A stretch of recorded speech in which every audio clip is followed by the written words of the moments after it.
Well, hello there, everyone. Those of you who have been with me for quite a while now will probably know what this is. This is a 1978 Hunter original. Very childhood. If you've been with me for several years now, you may have seen the video that I did of this fan in its original location, which was a family friend's living room. That would have been about May 2022, I believe, is when that video was filmed. It was a quick video just on the fly to show it. It had been there since 1978. This is the 1978 model. They put it up when the house was built, and it stayed there for almost half a century. And the only reason they replaced it is because they were redoing their living room, and the brass and the cane all of a sudden, which had gone so well for so many years, all of a sudden didn't match anymore. So they wanted to slightly upgrade the look, update things a little bit.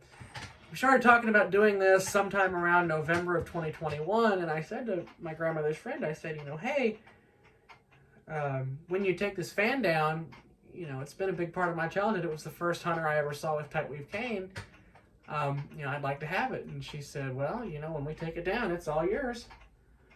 And at one point, I had even been arranged to do the swap myself. I ended up selling them on. I made the recommendation to get a new Hunter original in all white, which is what they ended up doing.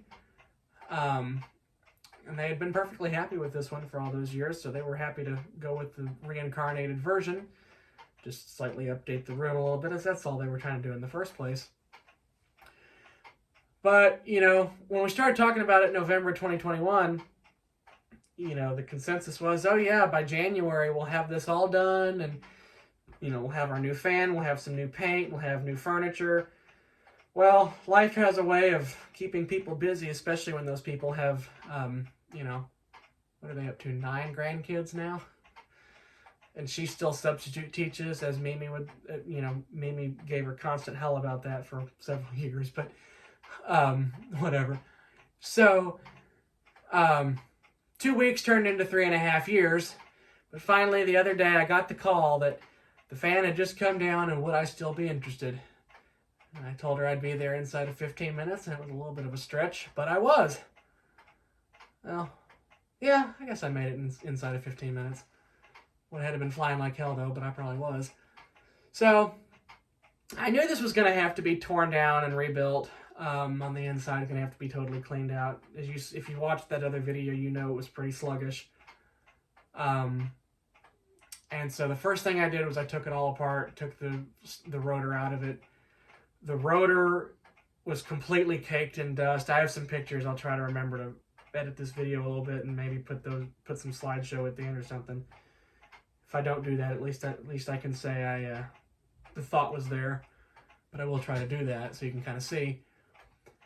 And the the motor shaft was, instead of being the nice clear silvery color it was supposed to be, whatever grease and crap was on it, turned into a nasty varnish after 47 years.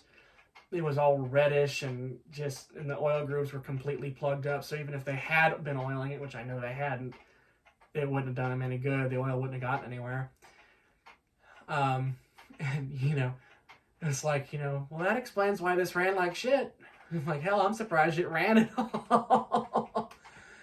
But I got it all cleaned up, put it back together, and got it hung up here last night, and it still wasn't running great. It was running faster, not as fast as I would have expected, but better. But it had a lot of noise, and I know there's some shaft wear in there. And I'd put some oil in it, but I guess I hadn't submerged the bearing or whatever. So this morning I damn near emptied this bottle of oil here, which was about half full when I started this project. Now I know the bearing is submerged, and that's considerably better than it was. It would not have glided like that before. It's smooth as butter now. But the real test is in how it performs.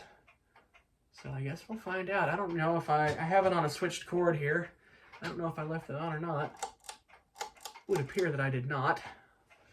Oh, the other fun thing that I wanted to mention too, before I forget to do so, they had taken the pull switch out of this, whoever installed it, because they had it running on a dimmer switch. and they had it hot wired to high speed, and the low speed winding lead was just uncapped sitting in here in this switch housing for 50 years almost. Luckily, it's a plastic switch housing, and when it's not connected to anything, it's not carrying any power, so didn't hurt anything, but still, it's like, you know, I'm not sure I would have done it that way.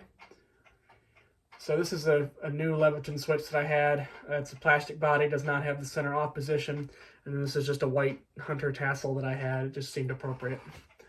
Came off a Comfort Breeze, if I remember right. So anyway, let's go ahead and turn the power on here. Let's start this puppy up on high and see what it does. Some of that hums the blades. It wasn't doing that without the blades on it. Well, it's nice and quiet now. It's still not running as fast as I think it should. Although it's definitely pushing the air around. I have no complaints with the air movement. In fact, I'm sure the camera probably has a face full of wind right about now, and you probably can't hear a thing I'm saying. It might be picking up a little bit of speed. Not much, though. Let's see what low does. Low's pretty sluggish, too. This is about how I would expect a 1.9 amp, 1977 to perform. But this is 1978 and has the 2.5 amp motor, and of course 2.5 amp motors could definitely be a little hit or miss. That is pretty slow, especially for a 2-speeder. So I'm not going to say for sure that nothing's taken damage over the years, but it seems to be content to run okay. It's nice and quiet at least. It's got some hum, but pretty much all originals do. Let's see how the coast down is from here. It would have already stopped by now previously. It was basically a friction drive at that point, so it's definitely better than it was. It's not perfect. I'm the first to admit that, but considering where it started, it's a damn sight better than it was. It also seems like it has a. Notice how it was spinning down real quick for a minute, and then it evened out. It seems like it's got a tight spot somewhere almost. You know, like a magnetic dead spot maybe. I wonder what would cause that. Maybe a flat spot in the bearing race. I don't know. I'd have to look at it again. The other thing I will point out is that one of these blades, which one is it? This blade here is bent out of clock to the left here as yeah. It's bent out of clock and the blade is pitched steeper as a result. And I suppose that could be adding drag and slowing it down, but I wouldn't think it would slow it down that much. Of course, then again, you can't really see it now because I'll move this out of the way. This other set of cane back here is an 84 reverse air that also runs really slow. That one's next on my list to come down and be completely taken apart and cleaned out. I'm gonna try to do that one this weekend. I probably should have done it before I even bothered to put it up there, but I didn't, so we'll give you. I'm not gonna pick the camera up because I've got it set up very carefully there, and I know I'm never gonna be able to make it stand like that again. But I will read the highlights off the tag here. It's a model 22309. Catalog number is that 22309-002. Serial H, which denotes 1978. 120 volts, 60 cycles, 2.5 amps. You know, all the typical stuff that you would expect to see on an old Robinson Myers tag like that. I will give it one more 0 to high and then maybe let it even coast down from there before we go ahead and end this video. Yeah, the blades are definitely adding that hum because it was not doing that without the blades quiet. It was purring like, without the blades on it, it was purring like a kitten.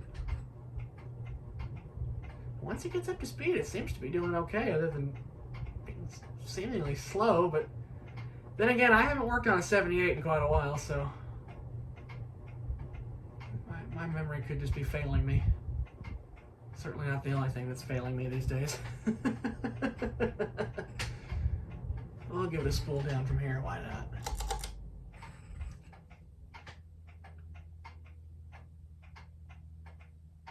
I'll say this, it spins smooth. I really thought I was going to have a horrible cyclic buzz, because there is a wear groove in the shaft that's not supposed to be there.